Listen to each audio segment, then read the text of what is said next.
جی وعلیکم السلام ورحمۃ اللہ وبرکاتہ. آپ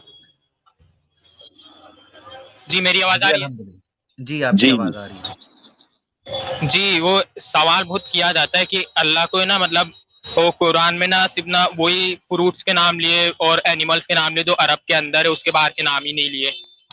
اور سن کا بھی اتنے سارے مگر ایک ہی سن کا نام ہے، ایسا بولتے لوگ. سن مطلب سورج. ہاں اچھا ٹھیک ہے، ہو گیا آپ کا سوال. جی، اور وہ فروٹس کے بارے میں بولتے جو عرب میں ہی ہوا ہے اسی کے بارے میں نام لیا اللہ نے، اور باقی تو نہیں لیا. اللہ کو تو سب معلوم ہونا چاہیے. اب دیکھیں انجیر ہے مثلا، نہیں انجیر نہیں بلکہ کیا کہتے ہیں اس کو، پگ. پگ تو انجیر ہی ہو گئی. زیتون، زیتون. اب زیتون ہے تو زیتون سعودی عرب میں تو نہیں ہوتا، مکہ اور مدینہ میں زیتون نہیں اگتا. قرآن کریم کہاں نازل ہوا؟ قرآن کریم نازل ہوا مکہ اور مدینہ میں. زیتون کہاں سب سے زیادہ اس کی کاشت ہوتی ہے؟ شام میں، جارڈن میں، فلسطین میں. اب آپ یہ کہنے لگے کہ بھائی شام اور جارڈن فلسطین یہ بھی تو عرب ممالک ہیں. یہ عرب ممالک تو آج بنے نا. تو اسلام آنے کے بعد خلفائے راشدین کے زمانے میں اسلام وہاں پہنچا، قرآن تو نازل ہو چکا تھا. تو اگر قرآن میں صرف اور صرف کھجور کا ذکر ہوتا مثلا، تو آپ یہ کہہ سکتے تھے بھائی دوسرے پھلوں کا تو ذکر نہیں ہے. اب اگر آپ یہ کہیں کہ نہیں اس پھل کا بھی ذکر ہونا چاہیے تھا جو انڈیا میں ہے، مثلا مینگو کا بھی ذکر ہونا چاہیے تھا، تو بھائی ملیشین اور انڈونیشین بھی تو شکایت کرتے ہیں کہ ہمارا دریان کیوں نہیں آیا قرآن میں. تو پھر قرآن پھلوں کی کتاب ہے کہ ہدایت کی کتاب ہے؟ اب دنیا کے اندر ہر ملک میں الگ الگ طرح کے فروٹس ہیں، تو تمام فروٹس کے پھر نام آنے چاہیے تھے اگر یہی ضابطہ اور یہی اصول آپ اختیار کریں. رہی بات کہ عرب میں یعنی جس جگہ قرآن کریم نازل ہوا اس جگہ ایک فروٹ نہیں ہے، اس کا ذکر قرآن میں ہے یا نہیں؟ ہاں اس کا ذکر میں نے آپ کو بتا دیا کہ قرآن میں ہے. تو یہ تو آپ کے پہلے سوال کا جواب ہوا.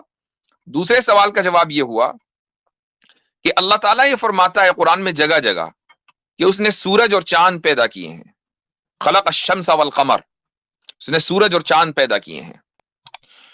تو عربی زبان کے اندر جو لفظ الشمس آتا ہے اس میں جو الف لام ہے یہی میجک ہے اصل میں. اور اس کو اگر کوئی سمجھ جائے تو پھر بہت سارے سوالات کے جوابات خود بخود سامنے آ جاتے ہیں.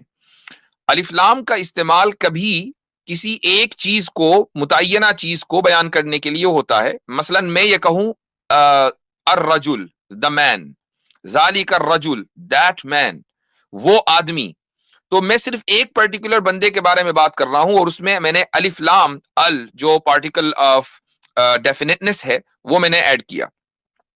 بعض مرتبہ الف لام لگتا ہے کسی پوری کیٹیگری کو بیان کرنے کے لیے، اس کو بولتے ہیں الف لام جنسی.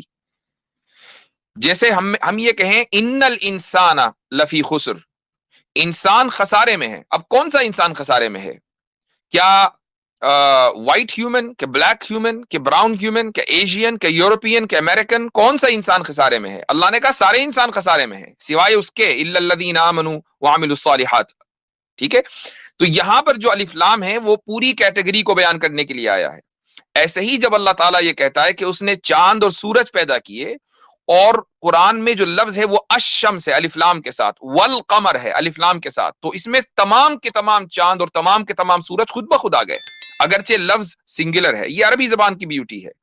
تو جب تک آپ عربی زبان کو صحیح طریقے سے نہیں سمجھیں گے تب تک آپ اس چیز کا ادراک نہیں کر پائیں گے. اور اس کا لیکن اگر سمجھ لیں گے تو بہت آسانی کے ساتھ بہت سے اعتراضات آپ کے خود بخود حل ہوتے چلے جائیں گے. جو اسلامو فوبز اور اس وقت جو مرتدین سوشل میڈیا کے اوپر ہیں ان کی پرابلم ہی یہی ہے کہ وہ عربی نہیں جانتے، اور ایک کو لے کر آئے تھے جس کا دعویٰ تھا کہ وہ عربی جانتا، اس کی چربی نکل گئی. تو اب بتائیے کیا کریں، ان کے پاس تو کچھ بچا ہی نہیں نا. تو یہ انہی کے اعتراضات ہیں کہ جو غالباً آپ کے سامنے آئے ہیں.